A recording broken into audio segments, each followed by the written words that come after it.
Hello everyone, welcome back to NORCET with Jaspreet. This video is going to be about a very important topic that is levels of prevention, right? So जब हम levels of prevention की बात कर रहे हैं, हम किस चीज को prevent करने की बात कर रहे हैं? We are like preventing diseases in a human population at several levels. So in community health nursing also we are studying this topic. We are studying it in nursing foundations also.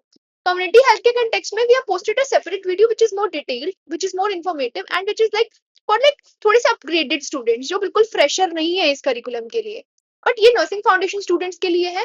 So it is like less detailed but more concise, एक ऐसी explanation which is going to help you like understand the concept of the level of prevention. So what are we talking about when we are talking about prevention? Prevention का मतलब है कि एक हम चाहते हैं कि एक इंडिविजुअली ये चीज प्रिवेंट हो, मतलब ना हो पाए. So here we are going to like talk about the levels of prevention of diseases. So primarily to be enlisted we have four levels of prevention. First level is primordial level, second is primary level, second is tertiary secondary level, and the fourth is the tertiary level. ठीक है, primary, primordial, primary, secondary and the tertiary. So number one is primordial level.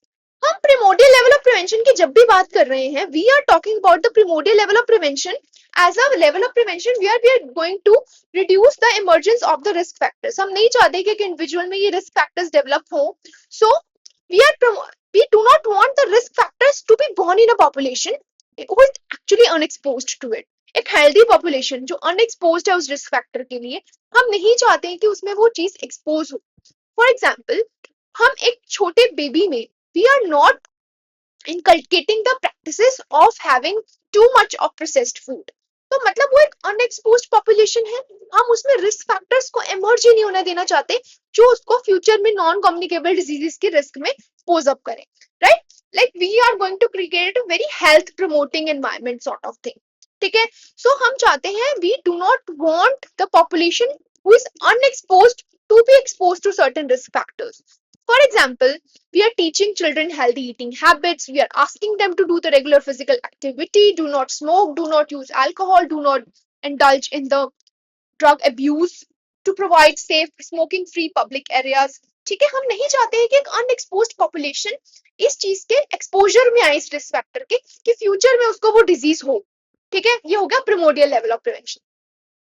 जब primary level of prevention की बात कर रहे हैं हम, primary level of population का मतलब, प्रिवेंशन का मतलब है the population is exposed but we do not want the disease to start, इसलिए हम उस रिस्क फैक्टर का एक्सपोजर कम कर देंगे.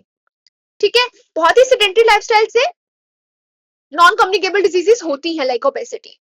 सो एक एक्सपोज्ड पॉपुलेशन है, बच्चों ने स्टार्ट कर दिया है सेडेंटरी लाइफस्टाइल, प्रोसेस्ड फूड खाना, but what we want actually is we want to limit the exposure. हम चाहते हैं कि जो सेडेंटरी लाइफस्टाइल उसका पूरा दिन कंटिन्यू रहता है उसको थोड़ा तो कम करें. या फिर इसके अंदर दो कंसेप्ट्स आते हैं, we are promoting the health and we are giving a specific protection. Promoting health का मतलब उनको लाइफस्टाइल हैबिट्स अच्छी देना, अच्छा फूड देना, लाइक. एंड स्पेसिफिक प्रोटेक्शन का मतलब क्या है? Immunisation, using the mosquito nets for the prevention of the vector borne diseases. So ये प्राइमरी प्रिवेंशन है. Disease is being, the population is being exposed to certain risk factors, but what we are doing is we are limiting the exposure. Likewise specific protection में immunisation आता है. अगर किसी भी exam में question आए immunisation पे, immunisation is specific protection and specific protection is a part of the primary level of prevention. सबसे ज्यादा मेजर क्वेश्चंस आते हैं इस लेवल ऑफ प्रिवेंशन से. Find it early to treat it early. If we diagnose it early, we treat it early, we are going to fight it better. ठीक है, यही concept है सेकेंडरी लेवल ऑफ प्रिवेंशन का. पहले तो हमारा M होता है कि वो डिजीज डायग्नोज हो जाए जल्दी, ताकि उसको प्रॉम्प्ट स्पेसिफिक ट्रीटमेंट मिले और उसके रिलेटेड जो कॉम्प्लिकेशंस और प्रोग्रेशंस ना हो. फॉर एग्जांपल, हम इसको प्राइमरी से स्टार्ट करते हैं. एक इंडिविजुअल था, ओबीज हो गया, but we have to detect it early कि ओबेसिटी के कौन से लेवल पे है.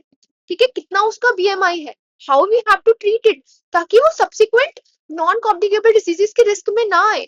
सो we are going to diagnose the treat early, disease early, so that we can treat it early. Blood pressure management, blood sugar testing. अगर कोई पूछे dots therapy किस में आती है, डॉट्स थेरेपी सेकेंडरी ट्रीटमेंट में आती है, प्रिवेंशन में आती है. क्यों? क्योंकि वो स्पेसिफिक ट्रीटमेंट है फॉर द टीबी. ठीक है, उसके बाद नेक्स्ट इज द पैप्समियर, जो पैप्समियर है वो अर्ली डायग्नोसिस में यूज होता है, so it is secondary level of prevention.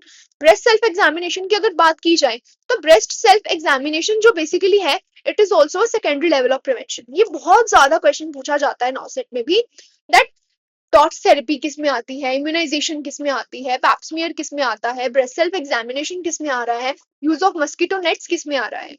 अब टर्शियरी लेवल ऑफ प्रिवेंशन क्या है, डिजीज हो चुकी है, हम चाहते हैं कि उसका डैमेज लिमिट हो जाए और एक इंडिविजुअल अपना रिहैबिलिटेट कर जाए। We are going to reduce the complications and we are going to improve the quality of disease after it has already developed. We are going to prevent the complications of disease. We are going to, अब देखो किसी को disease हुई, हमने उसका damage limit करना था, damage भी हो गया तो उसको रिहैबिलिटेट करना भी किस में आता है, टर्शरी प्रिवेंशन में आता है। डायबिटीज हुई, उसको डायबिटिक फुट हो गया, एम्पुटेशन भी हो गया, but now we want to help the individual move back to the normal lifestyle. So that is going to be done with the help of what? The tertiary prevention, that is rehabilitation. Rehabilitation का मतलब होता है कि एक individual को help करना कि वो अपनी नॉर्मल लाइफ साइकिल में वापस जाए, ठीक है। So this is a very important topic. I hope this video was informational for you. Do like this video and watch another video also on the same topic that has been posted with the link being posted in the description box. Do let us know which video was more informative to you. ये थोड़ी basic है, वो थोड़ी detailed है. Difference is the content is exactly same, but the level of explanation is different depending upon the category of the viewers we have for this content, right? So thank you for watching this video. Do like, share, and subscribe to our channel. Thank you.